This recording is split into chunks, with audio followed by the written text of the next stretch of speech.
Title: You Shouldn't Be Alive. The alien scientist was stunned by human stubbornness. Chapter 1: Crash Landing.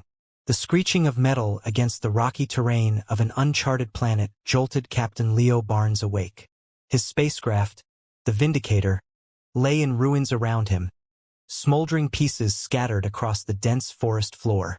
Groggily, Leo unstrapped himself from the pilot's seat, his body aching but miraculously intact. "Computer, status report," he croaked, voice raspy from the smoke.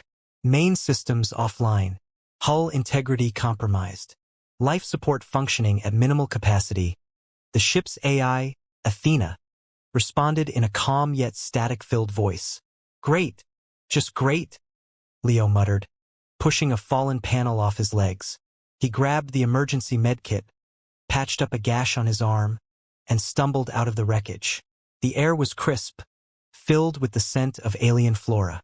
Sunlight filtered through towering, leafy structures much taller than any trees back on Earth. As he surveyed the surrounding wilderness, a rustling sound caught his attention. Leo turned, hand instinctively going to the sidearm at his belt, only to see a figure emerging from the shadows. It wasn't human. The creature, no, the woman, had luminous blue skin and wore a seamless garment that shimmered with her movements. Her eyes, large and violet, watched him curiously. "Who are you? Are you a local?" Leo asked, his hand still on his weapon. "I am the Lyra," the alien replied, her voice melodious, almost musical. "I am a scientist here. This planet is called Elysium. But you, human, how did you survive that?" She gestured to the smoldering remains of his ship. Leo relaxed slightly, holstering his weapon. "Name's Leo Barnes. I'm from Earth. And as for surviving, I guess I got lucky." "Luck? No, there must be more to it." The Lyra stepped closer, her gaze analytical. "Your vessel is destroyed, and yet here you stand. My people need to know about this." Before Leo could respond, another figure approached. This one was male, with the same blue skin but taller and broader. "The Lyra, what's happened here? Who is this?" "This is Leo from Earth. He survived a crash that should have been fatal," the Lyra explained to her companion, who scrutinized Leo with an equal mix of surprise and skepticism. "I'm Joran," the male alien introduced himself. "I assist the Lyra with her research. We must report your arrival to our council. Come follow us. You need shelter and sustenance." Leo, realizing he had few options, nodded. "Lead the way." As they walked through the lush forest, the Lyra and Joran explained more about Elysium. It was a planet dedicated to peace and scientific inquiry, untouched by war and strife.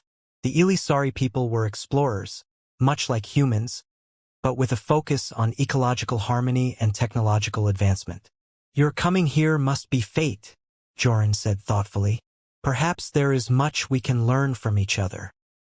"Yeah, about that, I was just trying to chart new space routes," Leo admitted. "But I'm starting to think maybe I found something much more important." The Lyra smiled, a glint of fascination in her eyes.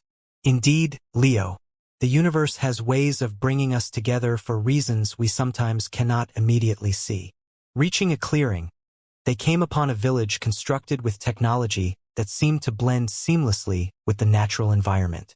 Structures curved organically with the landscape, their materials reflective and adaptive. As they entered the community, Leo felt dozens of curious eyes on him. The Lyra turned to him, her expression reassuring. "Do not worry, Leo. Here you are safe, and perhaps, in time, you might even find this place to be a new home." Though he was light years from Earth, surrounded by the unknown, Leo felt a stirring of excitement. A new chapter in his life was beginning here, on Elysium, with these peaceful explorers who had welcomed him so openly. Chapter 2: The Alien Healer. Leo's steps were unsteady as he followed the Lyra and Joran into the heart of the Elisari settlement. The village, with its softly glowing buildings and air of tranquil order, reminded him of a nature reserve fused with the sort of advanced technology humans could only dream of. Every structure seemed to grow out of the ground, seamlessly blending into the trees and vibrant flora. "This way," the Lyra said, motioning toward a domed building that pulsed faintly with a gentle light. Joran walked beside Leo, his tall frame moving with fluid confidence. "Do all your buildings glow like that?" Leo asked, trying to shake off his growing weariness. "Or am I just seeing things after the crash?" "They respond to the energy around them," Joran explained, glancing down at Leo. "It's a form of bioarchitecture. The structures are alive in a sense. They draw from the environment and give back, maintaining balance." "Sounds expensive," Leo said, half joking. The Lyra chuckled softly as they stepped inside. The interior of the dome felt more like stepping into a serene garden than a medical center. Vines stretched up the walls, their leaves gently shimmering as if in response to the trio's presence. Instead of sterile white beds and harsh lights, there were curved, cushioned surfaces that seemed to adjust their shape to match the occupant. In the center of the room stood a tall, cylindrical device humming softly. The Lyra gestured for Leo to sit on one of the cushions. "Please, rest here. We'll run a few scans to ensure your internal systems are unharmed.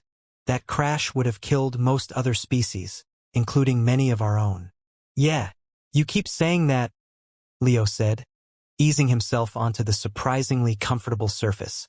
"But I'm tougher than I look." "Clearly," Joran remarked, leaning against the cylindrical device as the Lyra adjusted its settings. "Though it does beg the question, are all humans like you?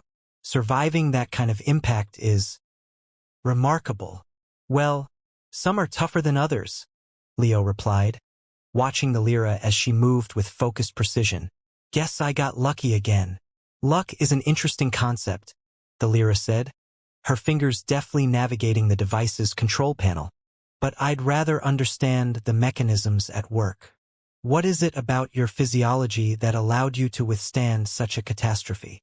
"Good genes," Leo offered with a grin, though he knew it wasn't just that. Years of military training, quick thinking, and an almost reckless determination had gotten him through more than a few near-death situations.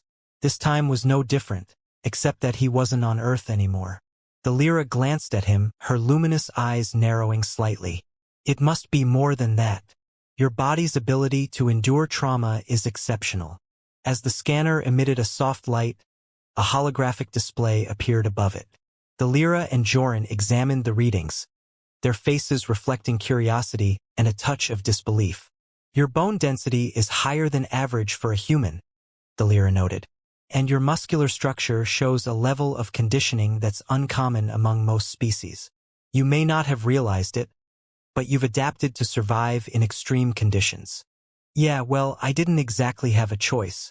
My job kind of comes with the territory," Leo said, "though I never expected to end up on a planet like this." Joran nodded thoughtfully. "Survival skills like yours are rare, even among trained operatives. It's no wonder the Lyra finds you so interesting." "I wouldn't say that," the Lyra said quickly, though her faint smile suggested otherwise. "I simply wish to understand the factors that allowed you to overcome such odds." "Right," Leo said, raising an eyebrow. "You're just curious." "Got it." Thalira's fingers hovered over the controls for a moment before she turned to face him. "I know it may seem strange, but this isn't just idle curiosity. If we can learn more about you, we may be able to apply that knowledge to help others, on Elysium and beyond." "I'm not against helping, but I'd rather not end up in a test tube," Leo said, his tone light but his meaning clear. "Don't worry," Joran said with a chuckle. "The Lyra isn't one for invasive procedures. She prefers observation and discussion over needles and scalpels." "Good to know," Leo said, relaxing slightly. "I guess if you're going to poke and prod me, there are worse places to do it than here." "I assure you, there will be no poking," the Lyra replied, her smile growing a bit wider. "For now, rest. We'll continue our analysis tomorrow, but you should recover your strength. You've been through a great deal." Leo nodded, leaning back as the cushion seemed to mold itself around his body. "Fine by me. If all of this," he waved a hand at the glowing plants and the serene atmosphere, "helps me get back on my feet, I'll go along with it." "Good," the Lyra said, stepping away from the scanner. "Joran, Will you stay and monitor the readings while I prepare the nutrient supplements? Of course, Joran said, giving her a small nod. Once she was gone, he turned to Leo. She's very dedicated to her work. I've seen her spend days unraveling the smallest mysteries of a species' biology. But you've got her attention in a way I haven't seen before. I don't know if that's a good thing or a bad thing, Leo admitted. Neither do I, Joran said, a hint of amusement in his voice. But I do know that you're in good hands here. The Lyra will do everything she can to help you. Thanks, Leo said, letting out a long breath. He glanced around the room once more, still adjusting to the alien yet strangely calming environment.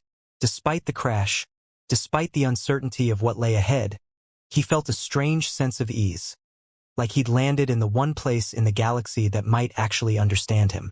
Chapter 3: A Forbidden Interest. The following morning, Leo woke to find Joran already at work. The taller man was hunched over a desk-like structure grown from the floor, his hands moving swiftly across holographic projections. The scene struck Leo as surreal, watching an alien that looked so human in some ways and so foreign in others perform what seemed like a regular day's tasks. The hum of Thalira's scanning equipment in the background only made the moment stranger. Do you ever sleep? Leo asked, his voice still gravelly from the night. Joran looked up, a small smile on his face. We don't require as much rest as humans. I've been reviewing the data from your scans. Learn anything interesting? Joran shrugged lightly. Interesting, yes, but answers are not so easy to come by. There's something unusual about you. The Lyra insists it's a combination of physical conditioning and biological factors, but I suspect there's more at play. Your will to survive is unlike anything I've seen. That's one way to put it, Leo said, sitting up and stretching his arms. His body still ached, but it felt manageable now. So, where is the Lyra? She's preparing for today's fieldwork. She thought it might help if you saw more of Elysia's environment, and perhaps gave us more context about yourself. You'll be joining us. Leo raised an eyebrow. Fieldwork? What exactly does that mean? Follow me and find out, Joran replied, rising to his full height. He gestured for Leo to accompany him, and the two stepped out of the serene medical dome into the bright, alien morning. The village was already bustling with activity. Elisari moved gracefully between the glowing buildings, their voices low and melodious. A few of them paused to watch Leo with curious eyes, but no one approached. The Lyra stood at the edge of the settlement, her attention focused on a large, sleek vehicle that looked like a cross between a hovercraft and an insect. Ready? She asked, looking up as they approached. Ready as I'll ever be, Leo replied. The Lyra gestured for him to climb into the vehicle, and Joran followed.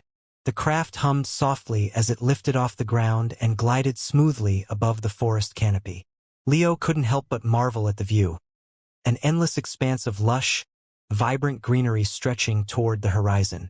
We're heading to one of our research sites, the Lyra explained. It's a place where we've observed unique interactions between different species. I believe seeing it will give you a better understanding of what we value here. And what do you value? Leo asked, leaning forward slightly. Balance, the Lyra said simply. Everything we do is to ensure that no species oversteps its bounds. We learn from the ecosystems, we adapt our technology to fit into them, and we prevent harm from spreading.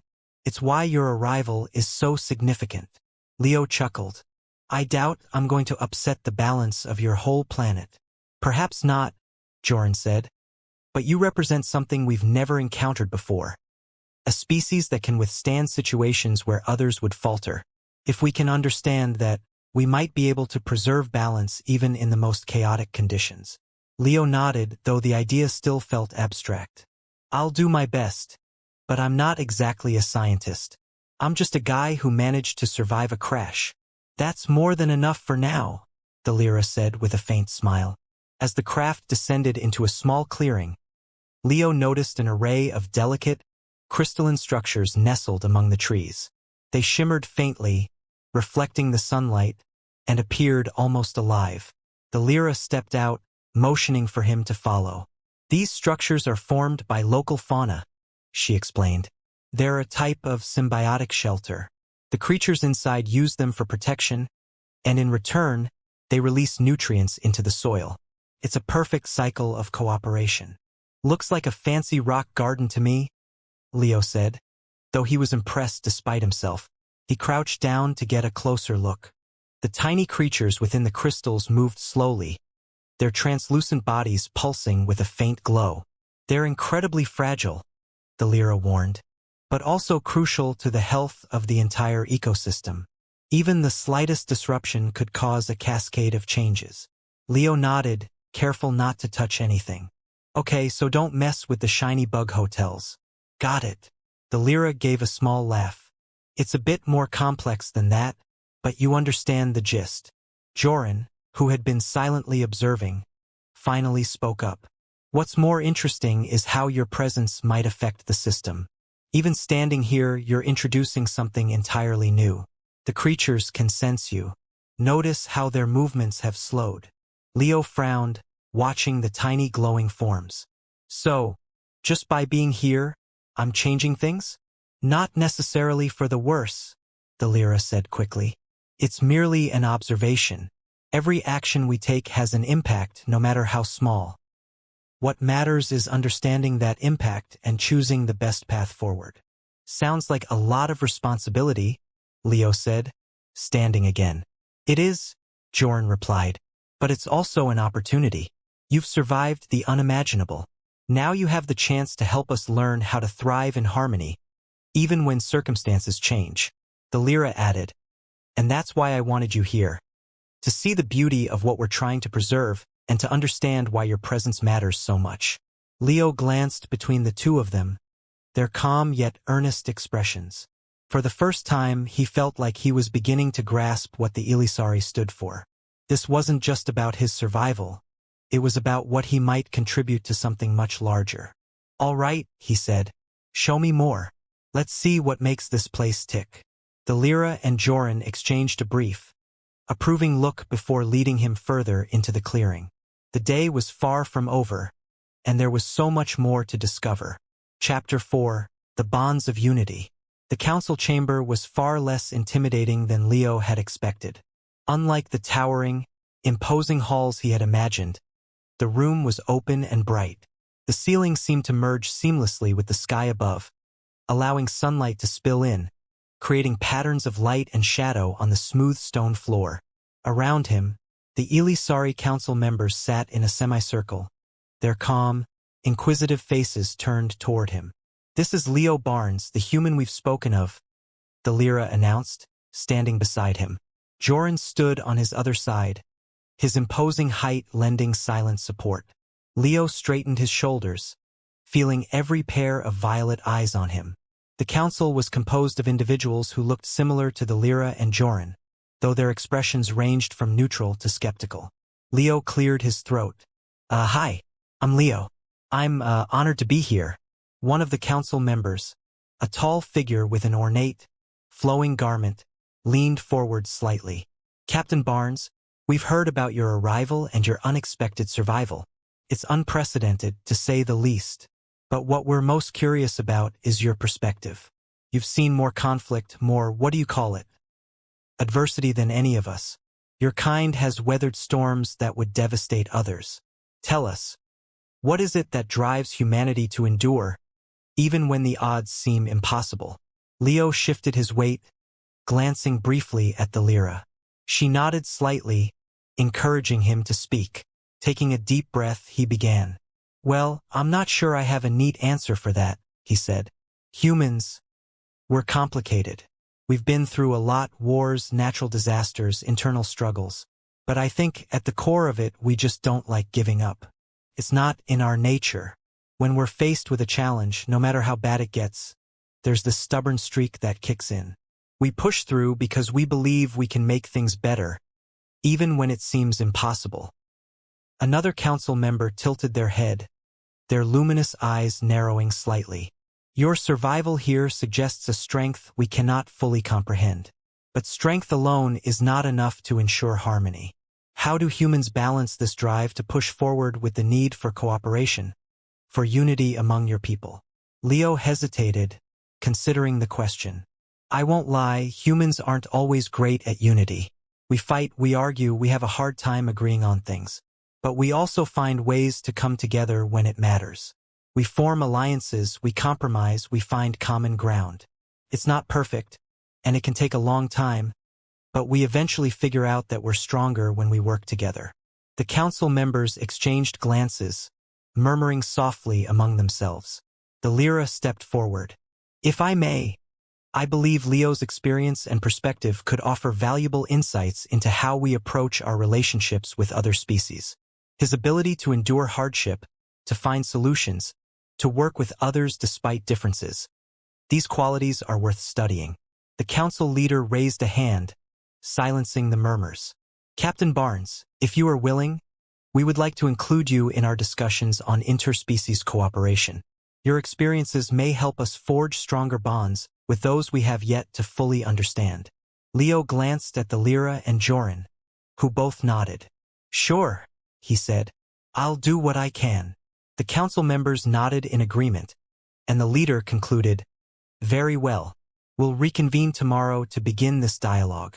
In the meantime, the Lyra and Joran continue assisting Captain Barnes as needed. As the meeting adjourned, Leo let out a quiet sigh of relief. That wasn't so bad, he muttered. The Lyra smiled. You handled it well. The council can be particular about their questions, but you answered honestly. That's all they needed to hear. Joran clapped a hand on Leo's shoulder. You. Special, he said quietly. I don't know how it happened, but being with her feels right. It's clear that she feels the same, Joran said. And the rest of us are beginning to understand why. Your relationship isn't a threat. It's a bridge. The word made Leo smile. You and your bridges. Joran chuckled. They're important. Without bridges, literal and figurative, we remain isolated.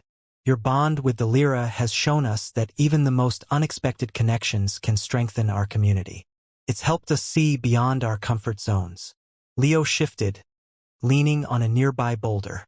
So where do we go from here? That's up to you, Joran said. But if you're looking for advice, I'd say keep doing what you've been doing. Be yourself. Continue learning from us, and let us learn from you. Over time, your place here will become clearer. A faint rustling behind them made both men turn. The Lyra approached, her steps light and sure. Good morning, she said, her voice carrying warmth. Morning, Leo said, straightening. Did we wake you? No, she replied, joining them. I was already awake. It's a beautiful morning. Joran stepped back slightly, giving them space. I'll leave you two. There's a lot to be done today, and I'm sure you have much to discuss. As Joran walked away, the Lyra turned to Leo. How are you feeling after yesterday? Relieved, mostly, he said.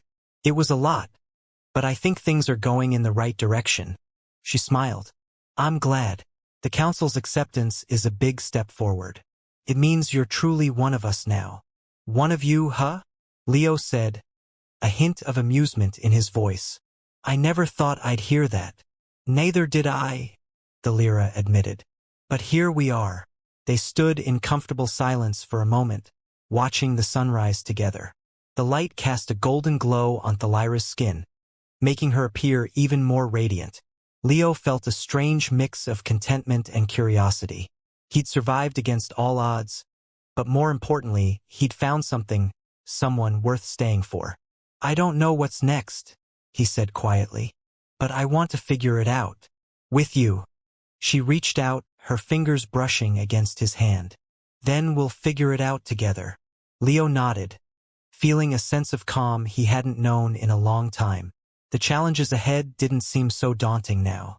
For the first time, he allowed himself to believe that he'd found a place, not just on Elysia, but at the Lyra's side. The sun continued its steady climb, casting a warm light over the village. The day was just beginning, and with it, the promise of new possibilities.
You don't need to be, the Lyra replied.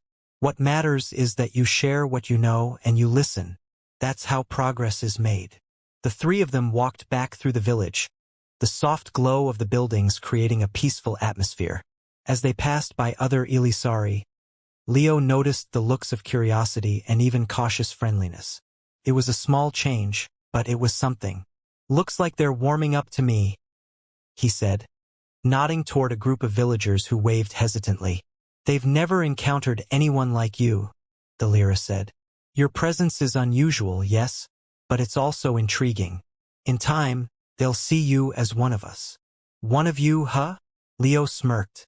I'm still getting used to this place, but it's not so bad. High praise coming from a human, Joran said with a chuckle. Come, let's get some rest. Tomorrow we'll start working on those discussions with the council. As they walked, Leo found himself feeling more at ease. He was still a stranger in a strange land, but he was beginning to understand the Elisari. And maybe, just maybe, he could help them understand him, too.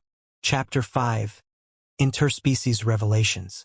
Morning light filtered through the translucent walls of Thalira's laboratory, casting soft patterns of blue and gold across the smooth stone floor.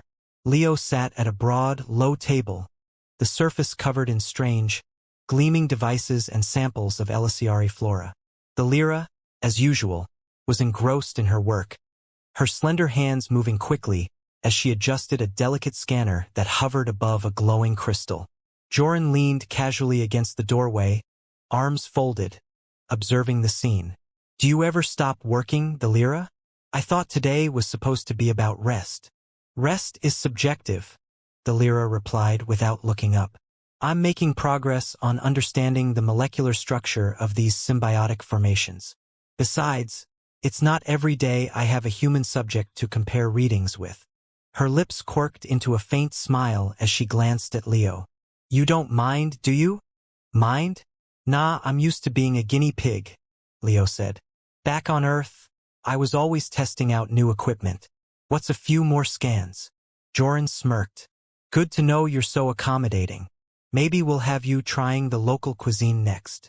I'll pass, Leo said quickly. Not sure my stomach can handle that yet.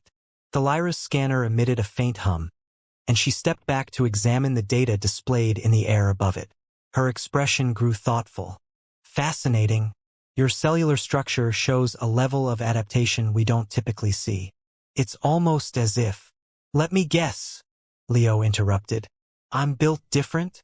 The Lyra gave him a look that was part amusement, part exasperation. In a manner of speaking, yes. Your body appears to prioritize function over form in a way that's uniquely human. Most species have highly specialized traits, but you seem to excel through versatility and stubbornness, Joran offered. The Lyra sighed. Adaptability. You survive not because you're the strongest or the fastest, but because you're willing to endure and find a way forward. Leo shrugged. We don't really have a choice. The universe doesn't exactly roll out the red carpet. That much is clear, the Lyra said softly. She turned back to her data, her violet eyes flicking over the holographic readouts. So, what does all this mean? Leo asked, leaning back in his chair. You've been running these tests for days now. Have you figured out why I didn't bite the dust in that crash? The Lyra hesitated, then shook her head. Not entirely.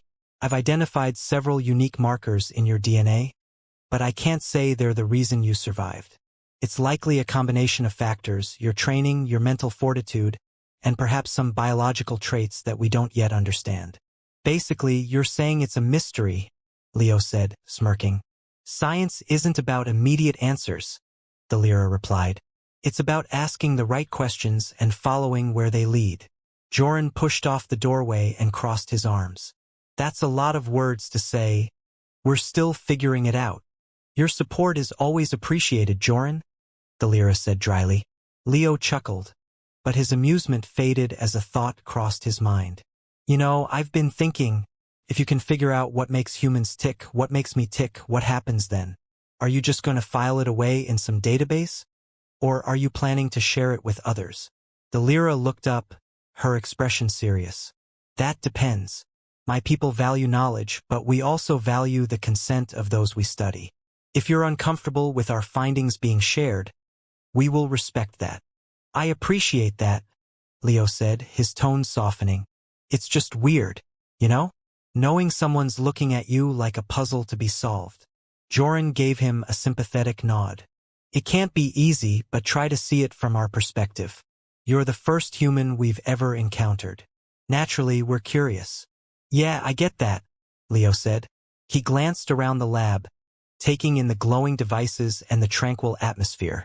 You've been good to me, better than most would be in your position. I just hope you're not disappointed when you find out I'm not that special. You're selling yourself short, Delira said firmly. The fact that you're here, that you survived what others would not, is already remarkable. You don't need to be extraordinary by our standards. You're extraordinary by your own. Leo wasn't sure how to respond to that, so he simply nodded and looked away. The room fell quiet for a moment, save for the soft hum of the scanner. The Lyra, Joran said after a pause. Why don't you show Leo the observatory? He's been cooped up here long enough. A little fresh air, and the best view on Elysia, might do him good. The Lyra glanced at the scanner, then at Leo. You could use a change of scenery. What do you think? Sure, Leo said, standing up. Lead the way. Joran waved them off with a grin. Don't get lost. The Lyra led Leo out of the lab and into the forest. The path wound through trees that glowed faintly in the fading light, their leaves brushing against each other in a gentle, musical rustle. The air was crisp and clean, carrying a faint floral scent that was both unfamiliar and oddly comforting. They emerged onto a high ridge overlooking the valley. The view was breathtaking. Rolling hills covered in vibrant vegetation, rivers winding like silver threads, and a sky filled with swirling colors as the sun began to set. The Lyra gestured to a smooth, flat stone near the edge, and they sat down together. It's amazing, Leo said, his voice quiet. I don't think I've ever seen anything like this. Few have, the Lyra said. It's why we protect this place so fiercely. Its beauty is fragile, but it also has a way of enduring. Leo turned to her, his eyes searching hers. Kind of like you, isn't it? The Lyra's gaze lingered on him for a moment, her expression softening. Perhaps, but I think the same could be said of you. They sat in companionable silence, watching as the colors in the sky shifted and deepened. For the first time since his arrival, Leo felt a sense of peace. He didn't know what lay ahead, but for now he was content to simply be. Chapter 6. The Shadow of Suspicion. The Elisari village was no longer an entirely unfamiliar sight to Leo, but this morning felt different. There was a tension in the air, subtle but unmistakable. People who had once greeted him with cautious nods or curious glances now seemed more reserved. A few even avoided looking his way altogether. What's going on? Leo asked, keeping his voice low as he walked with Joran toward the central plaza. Did I do something wrong? Not exactly, Joran said, his expression neutral. Word has spread that you and the Lyra have grown close. Some of the council members are concerned that your presence is having unintended consequences. Unintended consequences? Leo frowned. What does that even mean? Joran paused, considering his words. You've seen how our society functions, how we prioritize balance and stability. It's not just about the environment. It's about our people, too. The council fears that your relationship with the Lyra might disrupt that balance. Leo snorted. You make it sound like I'm causing an international incident just by being here. In a way you are, Joran said, though his tone wasn't unkind. You represent something new and uncertain. Some see that as an opportunity. Others see it as a threat. They reached the plaza, where a small crowd had gathered. The Lyra stood in the center, speaking calmly to an elder council member. The elder's face was etched with concern, his violet eyes glinting in the morning light. Leo hesitated. Should I stay back? Joran shook his head. No. You have as much right to be here as anyone. As they approached, the Lyra glanced their way. Her expression brightened slightly at the sight of Leo, but it was clear she was in the middle of a difficult conversation. "Elder Siones," the Lyra said, turning back to the elder. "I understand your concerns, but I believe you're overlooking the potential benefits of our collaboration." "Collaboration is one thing," Siones replied, his tone measured but firm. "A personal bond is quite another. The Lyra, you know as well as I do that our people's unity is fragile. Introducing an element as unpredictable as this human." "I'm right here, you know," Leo interjected, stepping closer. "You can just say it to my face." Siones gave him a sharp look. "Very well. Your presence here, Captain Barnes, has raised questions that must be addressed.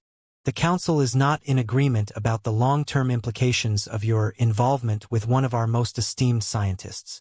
"Involvement?" Leo crossed his arms. "Is that what we're calling it? Because last I checked, I wasn't forcing anyone to do anything. The Lyra and I—" "This isn't about force," Siones interrupted. "It's about influence. The Lyra's actions set an example for others. If her connection to you causes division among our people, the consequences could be far-reaching." The Lyra's voice was steady as she stepped between them. "Elder Siones, with respect, our society thrives on knowledge and exploration. Leo represents an opportunity to expand our understanding.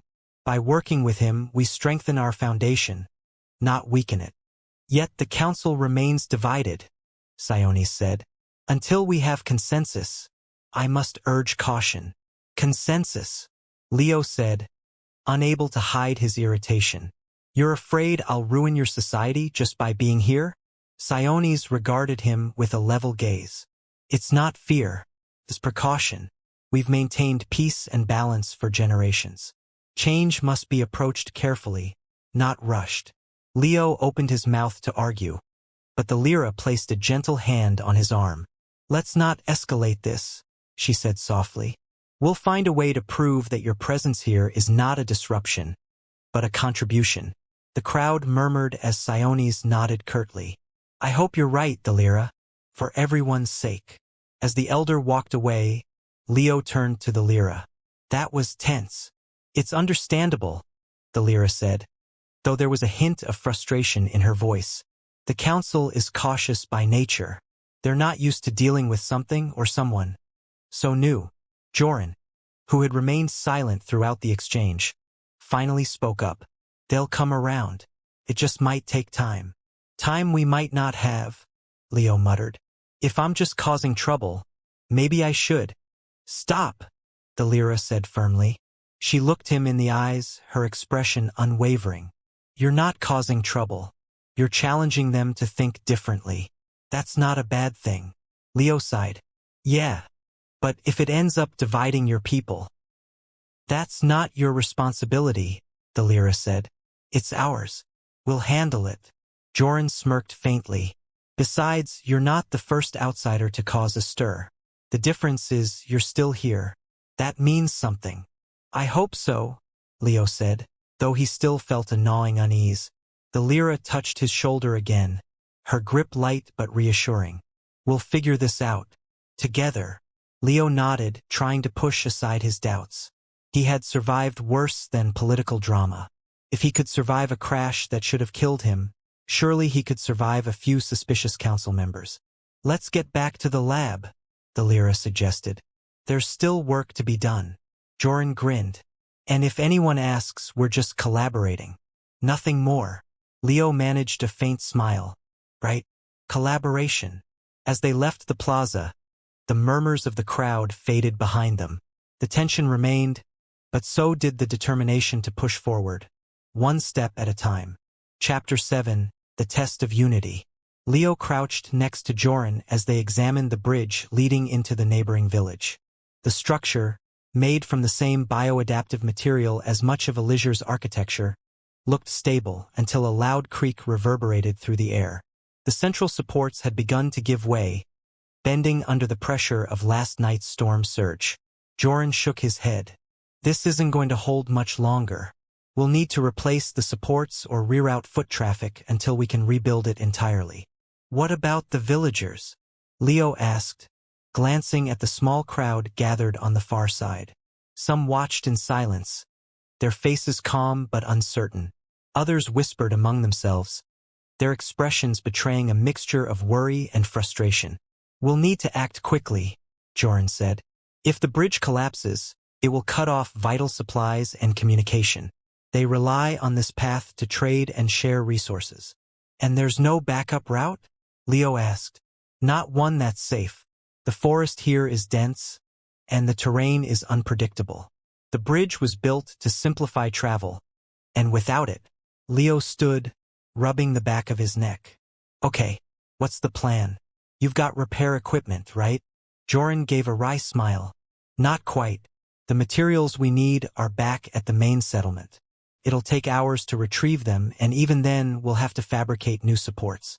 In the meantime, we need to stabilize what's left and prevent anyone from crossing." "I'll help," Leo said without hesitation. "What do you need me to do?" Joran handed him a small, handheld tool that resembled a compact welding torch. "We can reinforce the existing supports temporarily. This will buy us some time." As the two began their work, villagers approached cautiously. A tall, broad-shouldered Elisiari man stepped forward, his expression serious. "Joran, what's the status? How long will the bridge hold?" Joran looked up briefly, nodding at the man. "Rin, we're reinforcing it now, but it's a short-term fix. The bridge isn't safe for crossing. I need you to help keep the villagers on the other side until we can finish." Rin frowned, his gaze shifting to Leo. "And this is the human I've been hearing so much about?" Leo glanced at Joran, then back at Rin. "Yeah, that's me. I'm just trying to help." Rin's frown softened slightly. "Well, I suppose if you're working with Joran, you're all right. But be careful. If that bridge collapses while you're under it, I don't think even your famous human endurance will save you." "Duly noted," Leo said, crouching again to continue reinforcing the supports. Joran smirked faintly. "Rin's a traditionalist, but he'll listen to reason. Let's focus on getting this done before we have to argue with anyone else." For the next hour, Leo and Joran worked side by side, applying temporary braces and stabilizing the structure. The creaks and groans of the bridge subsided, though the damage was still evident. "This should hold for now," Joran said, wiping his brow. "But we need those materials soon." Rin approached again, his expression more relaxed. "You've done well so far. I'll send word to the main settlement to expedite the supplies. In the meantime, we'll keep everyone away from the bridge." Leo stood, stretching his back. "That's good to hear. I'd hate for all this work to go to waste." "It won't," Rin said. "You've proven yourself human, and I think you're showing us that perhaps we can work together after all." Leo exchanged a glance with Joran, who gave a slight nod. The initial skepticism he had felt from the villagers was beginning to shift. They might not have fully accepted him yet, but at least they were willing to let him contribute. As the sun began to set, casting long shadows across the forest floor, Leo and Joran packed up their tools and prepared to return to the main settlement. "Thanks for sticking around," Joran said as they walked. "Most would have left the hard work to the locals." "I'm not most," Leo replied. "Besides, if I'm going to be here, I might as well pull my weight." "You've done more than that," Joran said. "It's not just about the bridge. It's about what that bridge represents: connection, trust, cooperation. By helping today, you've shown them that humans aren't just outsiders. We can be partners." "I just did what needed to be done," Leo said, brushing off the praise. "That's exactly why it worked," Joran said. "And why they're starting to accept you." Leo looked ahead, the lights of the main settlement glimmering through the trees. He wasn't sure if he would ever feel completely at home here, but at least he was starting to feel like he belonged. Chapter 8: Acceptance and a New Dawn. Leo stood on a rocky overlook, gazing at the vibrant Elisiari landscape below. The sun had just begun its slow ascent, bathing the rolling hills and crystal-clear rivers in a golden light. The soft rustle of leaves in the breeze was the only sound as he took a deep breath, savoring the moment of calm before the day began in earnest. "You're up early." He turned to see Joran walking toward him, the tall Elisiari moving with his usual fluid grace. Leo smiled faintly. Couldn't sleep. I've got a lot on my mind. Joran stopped beside him, his violet eyes scanning the horizon. Understandable. Yesterday was a big day. Yeah, Leo said, scratching the back of his neck. I didn't expect things to go the way they did. I mean, when I got here, I thought I'd spend a few weeks recovering and then get out of your hair. Now it feels like, I don't know, like I'm part of something bigger. Joran nodded. You are. The council's decision to formally welcome you wasn't made lightly. Your actions, your willingness to help, and the way you've connected with the Lyra, all of that influenced their choice. You've earned their trust. I appreciate that, Leo said, but I'm still not sure what my place is here. I'm not a scientist. I'm not an ambassador. I'm just a guy who survived a crash. That's exactly why you belong, Joran replied. You didn't come here with an agenda. You came as you are, and that authenticity made an impression. You've shown us that sometimes it's not about having all the answers. It's about being willing to try. Leo tilted his head, considering Joran's words. You make it sound simple. It's not, Joran said with a small smile. But simple isn't the same as easy. You've had to adapt, to prove yourself, to build relationships. That takes effort. And it's effort that we've noticed. Yeah, about those relationships, Leo said, hesitating. How are people really feeling about me and the Lyra? Joran glanced at him, his expression thoughtful. They're adjusting. It's not every day one of our most respected scientists forms a bond with someone from another W.